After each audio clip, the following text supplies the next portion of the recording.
Welcome to part 20, day 17. Love promotes intimacy. He who covers over an offense promotes love, but whoever repeats the matter separates close friends. Proverbs 17, verse 9. Who are you the closest to in life? With whom do you share your secrets? It may be a good friend you've known since childhood or college, or it may be a sibling, a parent, a co-worker, but nothing rivals the closeness that can be experienced between a husband and wife. Marriage is designed to be the most intimate of all human relationships, emotionally, physically, and spiritually. That's why it is so beautiful and why we need it so much. We long for a best friend with whom we can share our hearts, a safe, loyal companion who gets us, understanding who we are, someone who knows our deepest secrets and yet still accepts us in spite of them. Intimacy is described as being fully known and fully loved. But sadly, many marriages lack the intimacy that God desires between a man and his wife. For this great blessing is also the site of its greatest danger. Someone who knows us this intimately can either love us at depths we never imagined or can wound us in ways that we may never recover from. This is both the fire and fear of marriage. It's why creating a very safe place for one another to open up is fundamental for intimacy to thrive. What are you experiencing the most in your home right now? Are you open books or more like closed vaults? How much do you two really talk? How much do you trust each other with your secrets? Would your mate say that you make them feel safe or scared?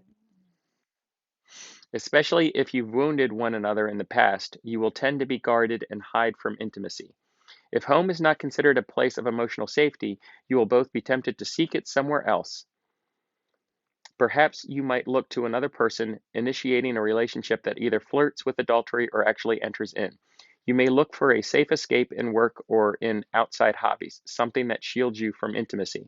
But regardless of your situation, love can help you rediscover intimacy with your spouse. There is no fear in love, but perfect love casts out fear. 1 John chapter 4 verse 18. Your mate should not feel pressured to be perfect in order to receive your attention and approval. He or she would not walk on eggshells in the very place where they ought to feel the most comfortable in their bare feet. The atmosphere in your marriage should be one of freedom. Like Adam and Eve in the garden, your coexistence at home should only intensify your intimacy. Be naked and not ashamed. Genesis chapter 2 verse 25 should always be in the same sentence, right in your marriage, physically and emotionally. Admittedly, this is tender territory. Marriage has unloaded another person's sinfulness and baggage into your life and yours into theirs. Both of you may feel misunderstood and unloved, which is the opposite of intimacy. But today begins an opportunity to wrap your mate's private information in the protective embrace of your love and recommit to being the one who can best help him or her deal with it. Some secrets may need correcting. Therefore, you can be an agent of compassion and healing, not by lecturing or criticizing, but by listening in love and then gently speaking truth when they feel safe enough to receive it from you. Some secrets just need accepting. They are part of this person's makeup and history. And though unpleasant, these issues always require a gentle touch. In either case, you alone wield the power either to reject your spouse because of what you know or to welcome them in, warts and all. They will either know they're in a refuge of safety where they are free to make mistakes, or they will recoil into themselves and be lost to you, perhaps forever. Loving them well should be your life's work. Loving them well should be your life's work. Consider it this way: no one knows you more intimately than God, and the one who made you. The writer of Psalm 139 was right when he prayed, "You know when I sit down and when I rise up, you understand my thought from afar. You scrutinize my path and my lying down, and are intimately acquainted with all my ways. Even before there is a word on my tongue, behold, O Lord, you know it all." Psalm 139, verse 2 through 4. And yet God, who knows every secret about us, loves us at a depth we cannot begin to fathom. Ephesians 3:19. How much more should we, as imperfect people, reach out to our spouse in grace, accepting them for who they are and assuring them their friendship and secrets are safe with us? This may be an area where you failed in the past. If so, don't expect your mate to immediately give you wide open access to their heart. You must begin to rebuild trust slowly, to stop avoiding them and start talking.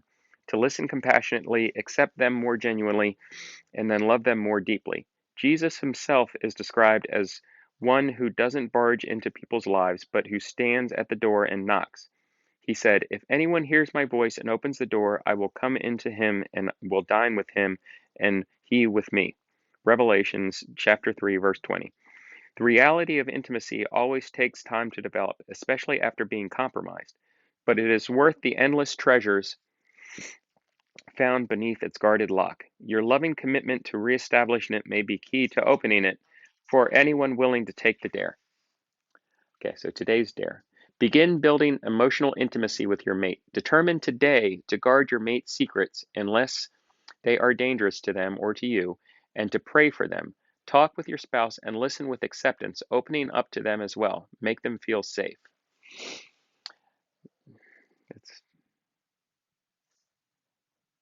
a good one. Yep, make you feel safe and comfortable, obviously, and loved. Lots of things that are very important.